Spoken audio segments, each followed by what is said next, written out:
कि किसान उठेगा और किसान उठा है। अच्छा, ऐसा उठा है कि नरेंद्र मोदी की सरकार किसानों को रोकने के लिए कीले लगा दिए, कीले लगाए।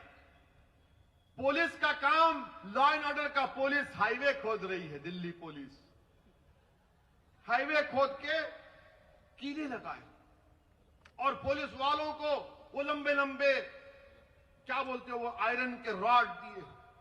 मोदी जी, आपसे एक अपील कर रहा हूं, बुरा मत मानिए। अगर यही कीले आप लद्दाख में लगा देते तो चीन की फौज नहीं आती।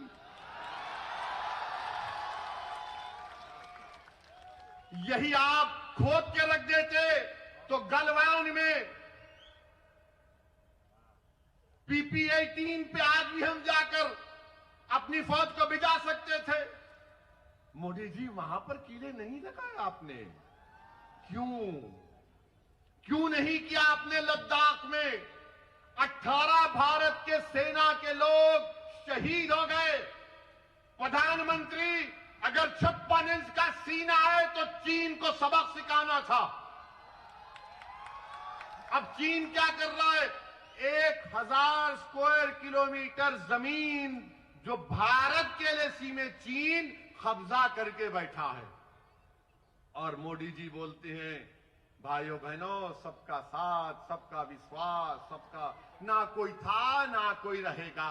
1000 स्क्वायर किलोमीटर पर चीन की फौज भारत के एलएसी की जमीन पर बैठी है। अरुणाचल प्रदेश में गांव बसा दिए भारत की जमीन पर। सिक्किम में नकुला में चीन की फौज। मोदी जी, दिखाइए ना। तो मोदी जी अपनी जबान से वजीर आजम चाइना का नाम नहीं ले, सबका नाम ले लेंगे, सबको नाम रख देंगे, मगर चाइना का ही नाम नहीं लेते। अब मैं वजीर आजम से कह रहा हूं कि मैं अहमदाबाद से इस रिवर फ्रंट के सामने खड़े होकर जिस मुल्क का नाम हमारा वजीर आजम लेने से डरता है, हम कह रहे हैं कि चीन चाइना की PLA भारत की 1000 स्क्वायर किलोमीटर पर कब्जा करके बैठी हुई है। प्रधानमंत्री, अपनी जबान से चाइना का नाम लो। क्यों नहीं लेते चाइना का नाम आप? कोई पूछेगा 1000 स्क्वायर किलोमीटर कहां से आया? हिंदू अखबार लिखा, मेरा अखबार नहीं है, मेरे ससुरे का नहीं है। और वैसे भी एक ही शादी कर रहा हूं, वो गलतफहमी मत रही है। और अल्हम्दुलिल्लाह घर में है हमारी बेगम, है, साथ रहते हम। समझे ना? समझ गए ना? अक्लमंद को इशारा काफी। कितना हंस रहे देखो चीचा। अंकल, बेगम का नाम लिए तो हाँ, बात हो रही ना, याद आते, हमको भी याद आते। घर जाना है ना। आप बताइए, चीन का नाम ही नहीं लेते। और बीजेपी के लोग, हम वो कर देंगे, वो बर्दाश्त नहीं करेंगे, ये कर देंगे, फुला कर देंगे। अरे तुम कुछ भी नहीं कर रहे ना, कुछ तो करो प्यारे। खाली टीवी चैनल पर आकर बैठकर दे लंबा लंबा छोड़ के, ओ लंबा लंबा। एक जोक बोलता हूं, बुरा मत मानिए, जोक है। मोदी जी भी मन की बात में बोले कभी कभी ह्यूमर होना चाहिए। तो मोदी जी सऊदी अरब गए। सऊदी अरब, सुन ली, याद है? बोलूं? बोल। तोप को देखे रियाद में, पुरानी तोप रियाद में थी। हमारे वजीर आजम हर चीज को बड़ा गहराई से देखते हैं। गोल गए। जोक है, सच्चाई नहीं है, लिटिल ह्यूमर, लाइटर वेन में। तो वहां पर जाकर प्रधानमंत्री ने उस अरब शेख से पूछा, कितना फेंकती?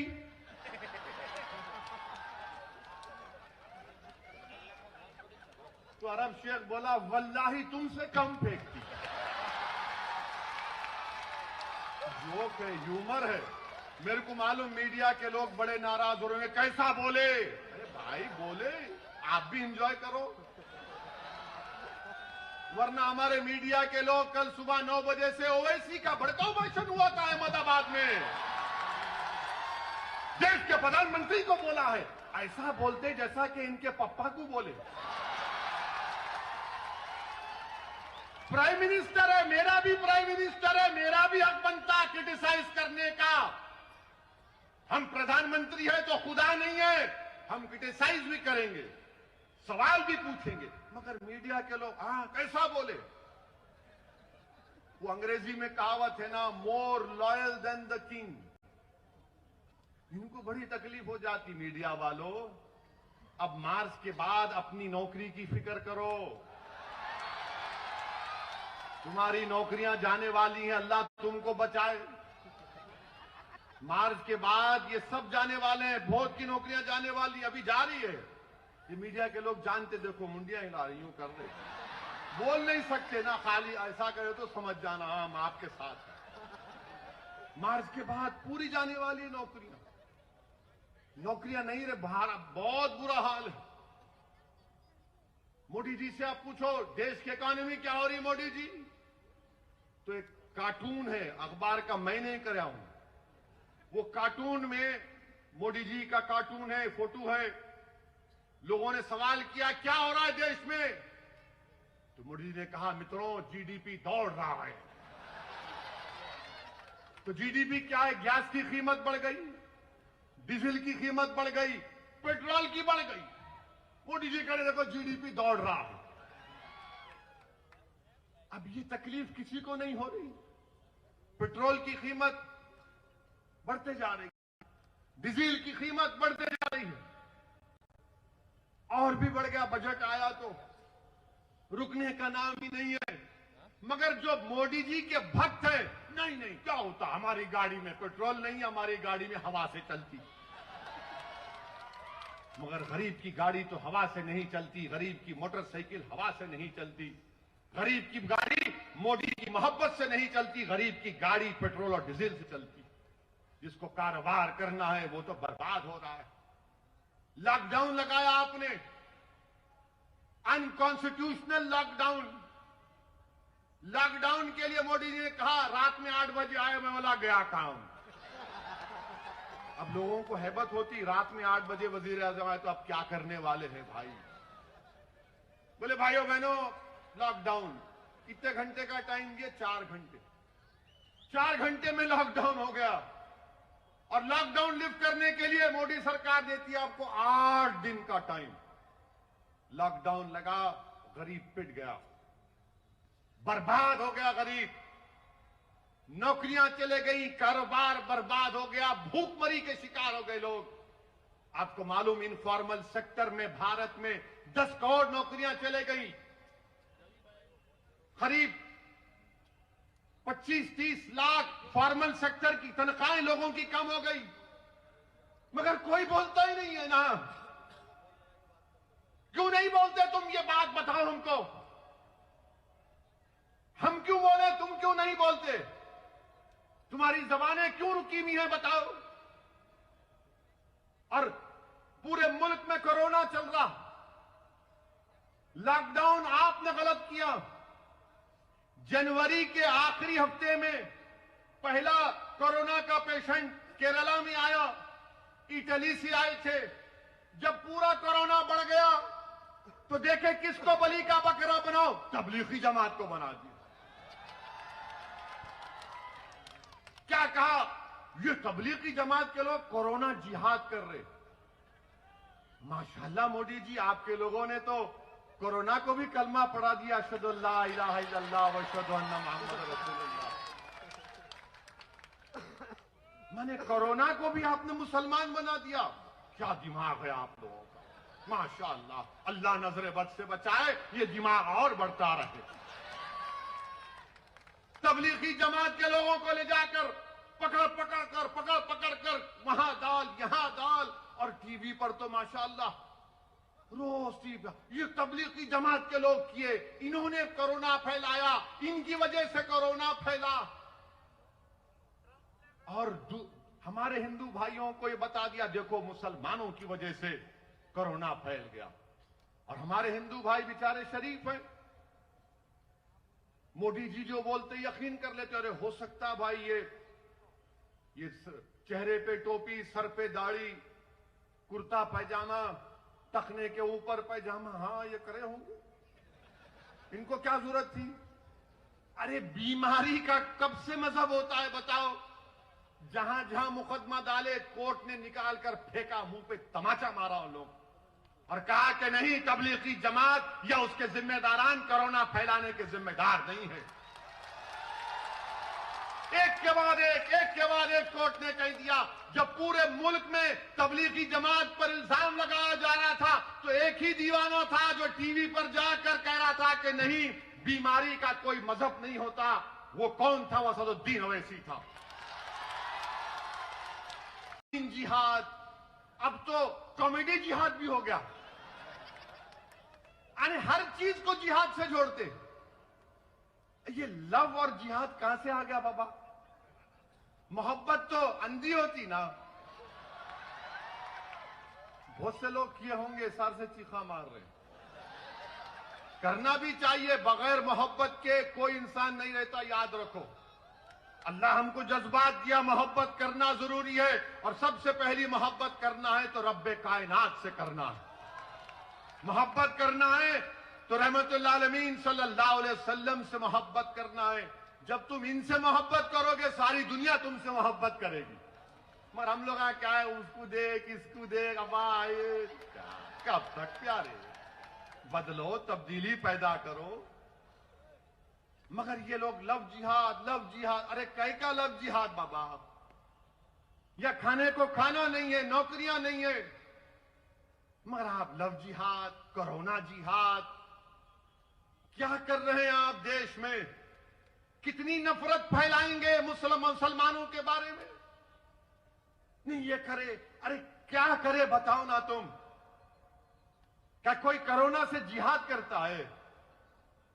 लखनऊ में आंध्र प्रदेश की एक जमात गई जिसमें हमारी एक बहन थी, ले जाकर एक कॉलेज में बंद कर दिए, हामिला थी। वो कह रही है कि देखो मुझे बच्चा हो सकता है, पानी छूट रहा है। आकर धक्का दिए, उसका हमल साकित हो गया। बताओ आप, कई वाकयात है। किसी एक रियासत में एक बच्चा गया, उसको हर पूरे लोग टीवी पर देखकर बोले तू तबलीग का है, तबलीग का है। वो बेचारा तंग आकर खुदकुशी कर लिया। आप बताइए देश कहां जा रहा है? कितना आप नफरत फैलाएंगे?